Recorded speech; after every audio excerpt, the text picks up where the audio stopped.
dados a vocês para poder dar transparência a tudo que acontece em um dos momentos mais cruciais da história da humanidade, que é de fazer o enfrentamento do grave problema da mudança climática.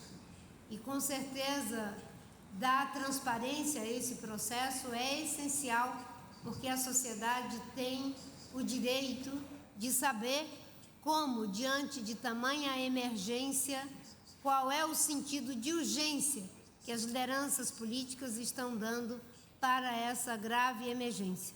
Nesse sentido, o Brasil chegou aqui de coração aberto, imbuído do propósito de contribuir até pela responsabilidade que assumiu e vai assumir a partir de agora.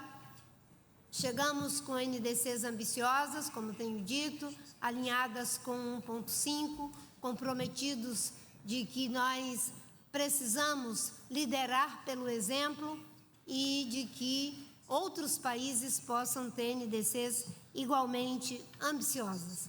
Infelizmente, nós estamos aqui diante de uma situação que ainda se constitui em um processo de impasse, e eu digo em processo de impasse porque pode ser resolvido, e até o último momento dessa COP, os esforços é para que possamos resolver os impasses que ainda sobrerestam. Tivemos alguns avanços, como vocês acabaram de acompanhar, em relação às agendas de adaptação, que é uma necessidade de todos, mas sobretudo de países em desenvolvimento, de países vulneráveis que já estão tendo que se adaptar para proteger a vida de seus cidadãos e cidadãs, para proteger seus sistemas alimentares, para proteger seus interesses que são essenciais para o bem viver de suas sociedades.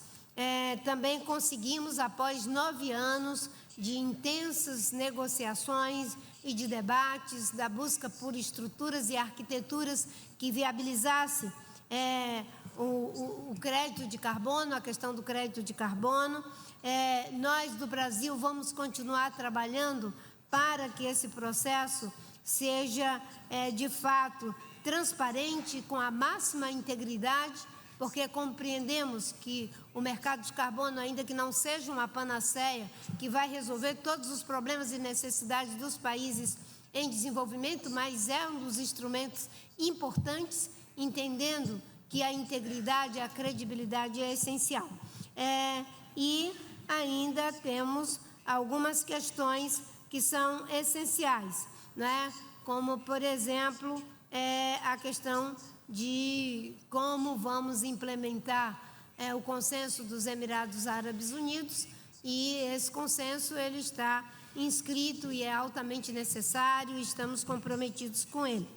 Tem algumas questões que sobrerestam e são essenciais e estratégicas, como a questão do financiamento, a questão da transição justa, sem o que a gente, cada um em cada lugar fala uma língua sobre o que é justo e o que não é justo, e ainda uma questão importante também sobre o balanço geral, de como isso vai caminhar daqui para frente. Todos esses elementos que sobrerestam, tem um que com certeza vocês sabem que é o centro dessa COP, que é a questão do financiamento. Infelizmente, tivemos um processo que nos levou para o impasse até essa hora que mencionei, com alguns minutos a mais. E isso se deve, em primeiro lugar, ao fato de que somente ontem é que tivemos acesso a um texto, somente a partir de ontem que começamos a ter acesso a um valor em relação a essa questão do financiamento, e ainda temos algumas questões que precisam ser aqui agregadas. Uma delas é de ter levado esse debate para discutir outros assuntos. Não que esses outros assuntos não sejam importantes e relevantes, mas quando nós temos uma emergência e nós estamos focados na emergência, essa emergência em relação a questão de implementação é termos os recursos necessários, sobretudo pensando nos países vulneráveis. Então, nós temos que focar naquilo que é essencial e não naquilo que, por mais importante que seja um deslocamento para outros assuntos.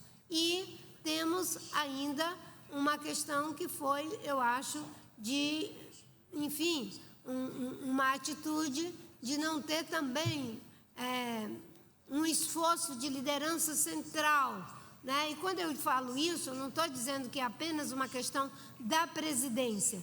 Todos nós aqui temos responsabilidades. Porém, utilizando a metáfora da própria COP, são responsabilidades comuns, porém diferenciadas.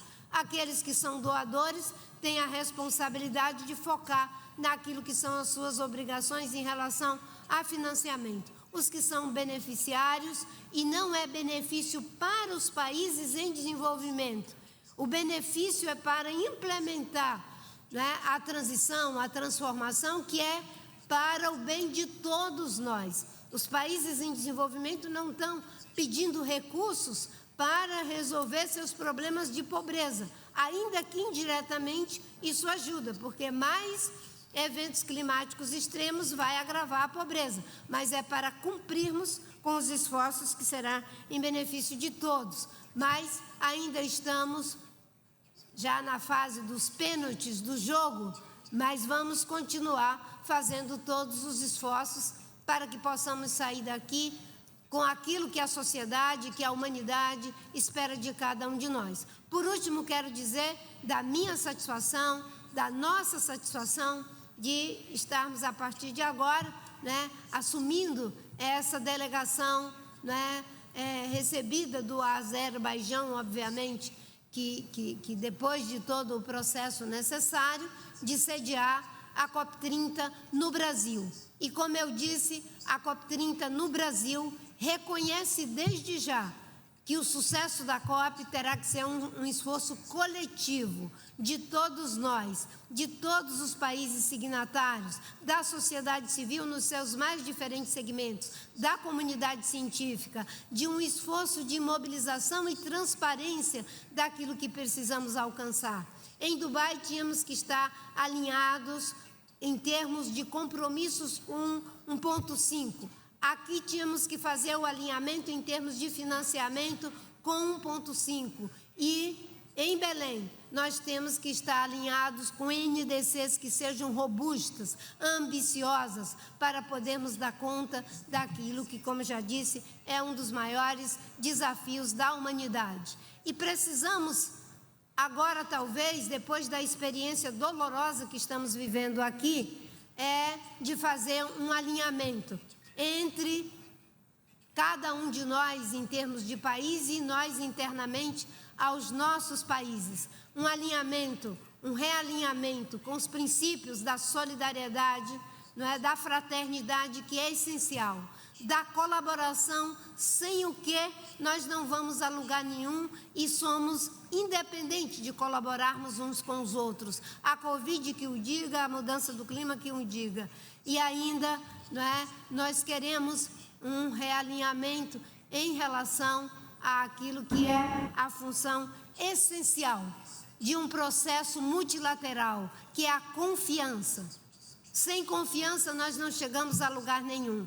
E para que tenhamos confiança, é preciso que cada vez mais honremos da forma certa, no tempo certo, aquilo que são os nossos compromissos. E como eu disse na metáfora das mulheres indígenas da Amazônia, confiar significa fiar juntos, garantir juntos, tecer juntos. E as mulheres indígenas fazem isso em uma roda de conversa, transformando o algodão em matéria-prima em um fio que aquece e protege a vida. Que a gente possa assumir o compromisso coletivo de que a COP30 será fiar juntos, confiança e fiança, no sentido de garantir um futuro mais justo, um futuro mais sustentável para todos nós. Tenho certeza que o presidente Lula, que se deu a esse desafio, e que está altamente comprometido com o desmatamento zero e com NDCs, ambiciosa para liderarmos pelo exemplo, está feliz de que vamos ter esse desafio, mas é um desafio compartilhado e queremos sim ser ajudados e ajudados na direção certa de um mundo mais justo, de um mundo mais fraterno, solidário e sustentável. Bem, eu estou aqui acompanhada do Walter, que está responsável por toda a nossa COP lá em Belém, da Ana Toni, que é nossa, estou profetizando aqui já, e as minhas profecias, elas são bastante fortes, né? Então, que é a nossa secretária nacional de mudança do clima. Estamos aguardando o querido ministro, embaixador André Correia do Lago, mas com certeza está aí no papel de fiar juntos o final dessa COP, e de sorte que, sem mais delongas, podemos ir para as perguntas.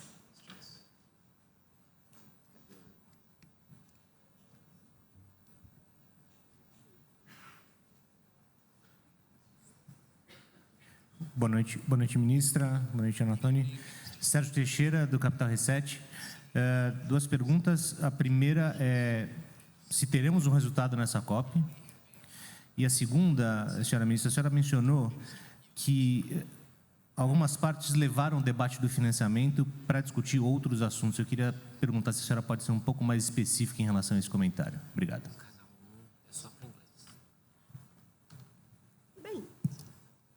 Temos vários assuntos que são essenciais e que são debatidos. E nós todos estamos comprometidos, e particularmente o Brasil, com um compromisso inarredável em relação à agenda de mitigação. Tanto é que chegamos aqui com uma NDC altamente ambiciosa. Mas essa COP é a COP dos meios de implementação, de financiamento. Fazer uma reedição no início da COP, nas primeiras semanas, não é, da discussão em relação à mitigação, antes de resolvermos o problema do financiamento, eu considero que isso contribuiu também para que chegássemos à situação em que estamos vivendo aqui, né? E, nesse sentido, que eu fiz essa menção. Nós tínhamos que estar com foco naquilo que é o recado, que é o dever de casa que nós tínhamos que fazer.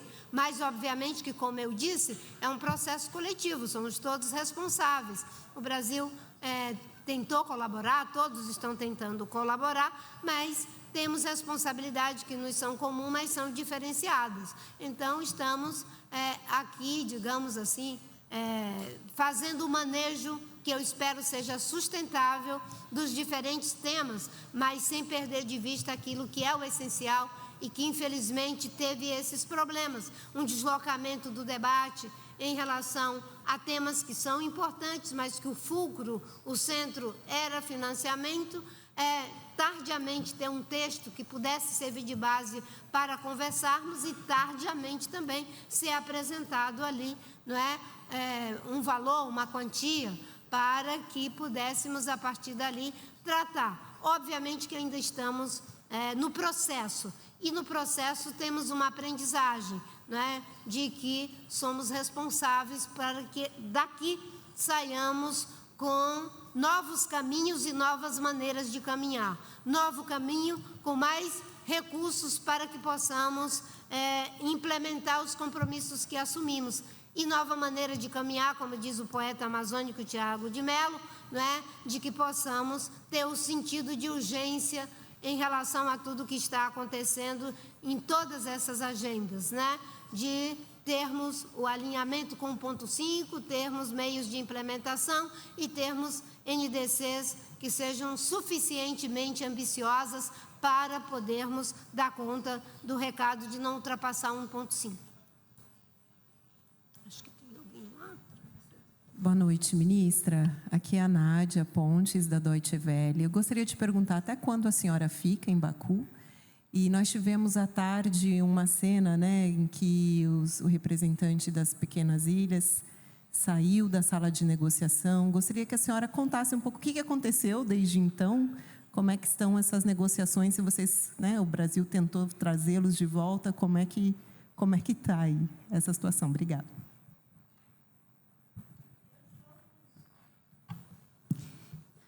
Eu estou com duas possibilidades, porque temos que manejar as situações. Eu tenho uma passagem que diz que eu tenho que sair daqui às 4 horas da manhã, mas já pedi para a minha assessoria que verifique se for necessário de fazer a transferência para mais tarde de amanhã, porque 4 horas já é amanhã.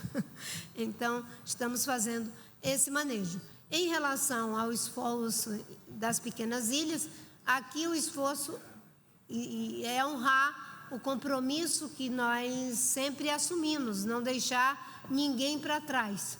E todos estamos imbuídos de que voltemos todos para o processo da negociação, para que possamos contemplar aqueles objetivos estratégicos que são colocados por cada grupo, por cada região, principalmente quando se trata de países e segmentos tão vulneráveis diante do problema da mudança do clima. Eu vou passar para a Ana Antônia para que ela possa dizer como está esse processo agora, porque nós estamos em pleno andamento da busca por esses consensos progressivos que estamos construindo. Em relação à pergunta das pequenas ilhas, isso aconteceu logo no começo da reunião, demorou a começar a reunião, quando foi apresentado o texto da presidência sobre financiamento. E não eram só as pequenas ilhas, eram também os Least Developed Countries, que foi puxado, aliás, por eles, onde eles não reconheceram o paper que foi apresentado, alegando não ter participado do debate para essa nova versão, que era a terceira versão, não sei se foi distribuída para todos, e aí eles quiseram aí, se retirar, e se retiraram, como foi colocado. Eu acho que pegou bastante gente de surpresa, até os grupos que eles próprios participam, G77, grupo africano, que foi tudo muito rápido, que não tinham sido ali um pouco organizado, e aí teve toda uma recomposição de trazê-los de volta, manter o debate, o diálogo, para ver se ainda temos tempo aí de chegar na conclusão dos 3 documentos que a ministra falou, que é o de transição justa, o do GST, do Balanço Geral, e o grande, que é o de financiamento. Foi perguntado se ainda teremos resultados, teve alguns resultados, que acabamos de ouvir, mas o grande resultado obviamente, como foi mencionado, o tema de financiamento. E a gente, sinceramente, espera que sim saia. Acho que o debate, o pacote que conseguiram agora à tarde avançar um pouco, não sei se terá uma situação melhor o ano que vem, devido, logicamente, à mudança geopolítica. Então, é isso que está sendo debatido, o quão melhor dá para ficar agora ou depois.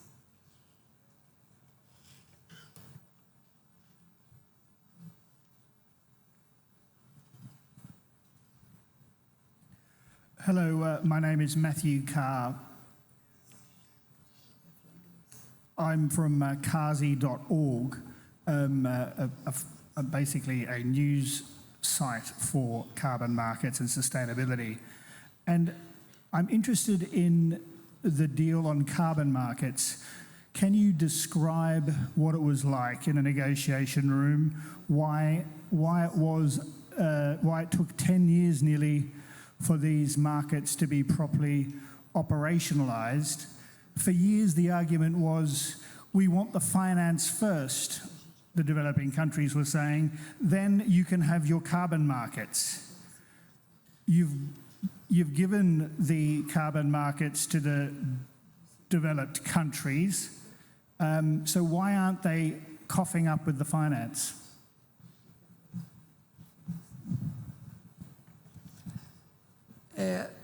Bom, o debate sobre o mercado de carbono começou muito antes do que o debate sobre NCQD e financiamento, e não foi uma moeda de troca que foi ali colocado, primeira coisa.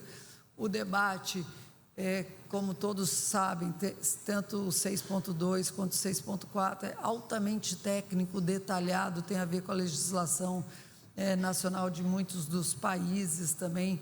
Então, é um tema que estava, mas nunca foi uma moeda de troca, e muitos países em desenvolvimento também queriam o mercado de carbono. Então, não eram só os países desenvolvidos, ao contrário, tinham muitos países em desenvolvimento que queriam.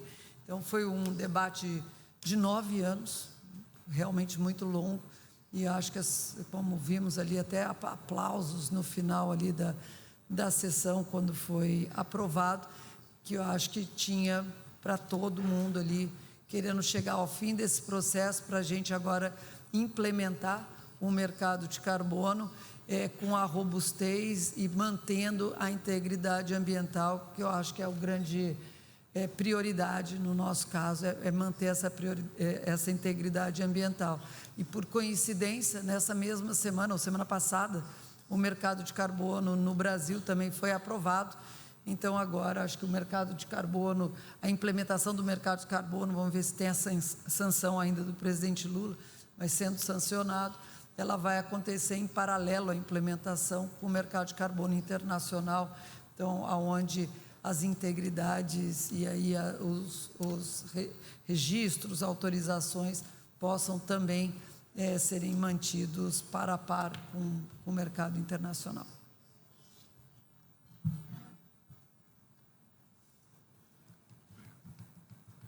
Ministra. Rodrigo, aqui da Globo e da Globo News. A senhora falou em experiência dolorosa aqui no Azerbaijão, de fato tem um clima de irritação, né, aqui, por enquanto, né? E falando em valores, eu queria saber, a senhora voltaria para o Brasil satisfeita, não importa se no voo das 4 da manhã ou mais tarde, mas voltaria satisfeita se o valor do financiamento climático chegasse a quanto? Quando eu digo experiência dolorosa, no sentido de que nós estamos a essa hora da noite e ainda sobrerestam assuntos que são altamente importantes e um assunto que é essencial, que não está resolvido. Mas, como eu disse, ainda estamos no processo. Pode ser que essa experiência que está sendo tão custosa para todos nós, ela possa ser resolvida. E eu sempre digo que nós que somos pais, sobretudo nós que somos mães, se ficássemos apenas olhando para o processo das dores de parto, talvez a gente não olhasse com tanta ternura para a criança. Então, ainda estamos esperando a criança nascer. E se nascer, temos a oportunidade de olhar o processo difícil como algo que valeu a pena. Então, estamos no processo. Em relação à questão do financiamento, é claro que nós temos que fazer o alinhamento. Se em Dubai nós estabelecemos que deveríamos estar alinhados com 1,5 e para isso era necessário triplicar renovável, duplicar a eficiência energética, fazer transição para o fim do uso de combustível fóssil, uma série de medidas que são igualmente complexas para poder fazer esse alinhamento. Então, aqui nós temos que sair também com um alinhamento do que é necessário em termos de recursos para cumprir com esses esforços. Por isso que foi estabelecido, e o que está sendo debatido é 1,3, e qual é a base para começar a viabilizar esses recursos. E, obviamente, que não estamos nos referindo, com certeza, aos 280 bilhões, não é algo que é aceitável. Estamos trabalhando, não é, como você já tem conhecimento, em relação aos 300 bilhões. Mas isso não é algo que está fora do que é um aporte de recurso justo em relação à base de financiadores. Como é que isso se organiza? Os países em desenvolvimento, como eu disse, eles não estão buscando esses recursos para benefício próprio, é em benefício de todos. Então, os países desenvolvidos têm obrigações de acordo com, enfim, o Acordo de Paris, ficou redundante, né, de fazer esses aportes. Que esses aportes ajudem a alavancar recursos privados, isso, claro, é o que desejamos, mas é preciso garantir aquilo que é básico, que é essencial, né, e que assegure também uma base para países mais vulneráveis fazerem já ali suas transições, suas adaptações.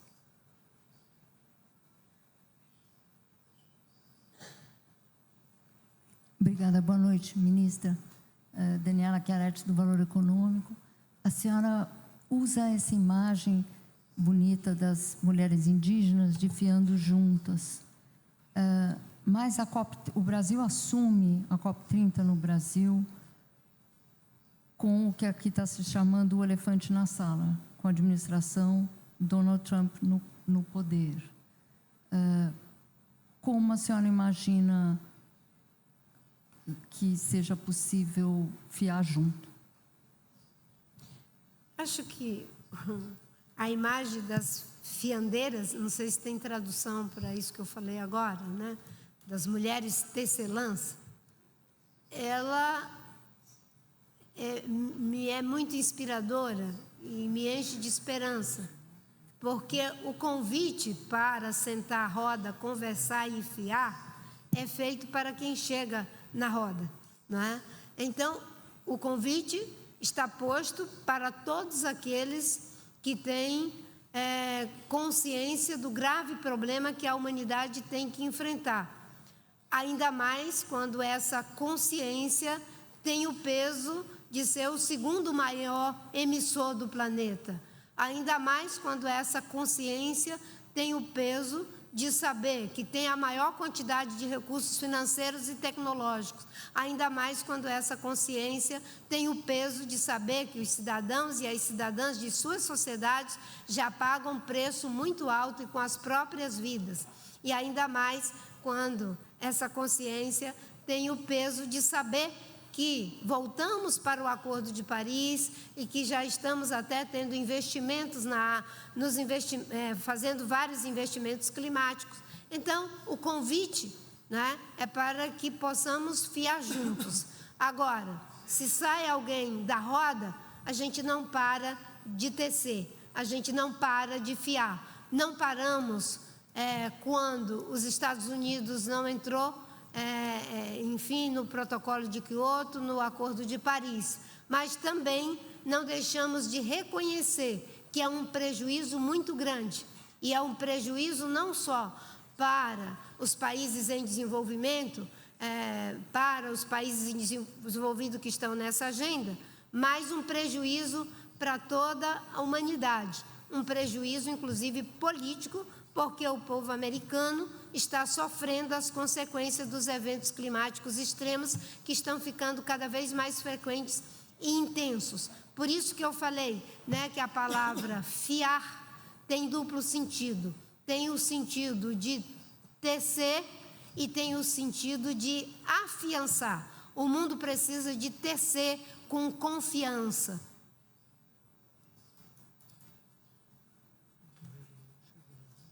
Due to time, we have to finish. Thank you very much. André Correia do Lago acaba de chegar, por favor. Tenho certeza que o nosso embaixador estava fiando. Já acabou? Acabou o tempo, a gente tem que fechar. Ok.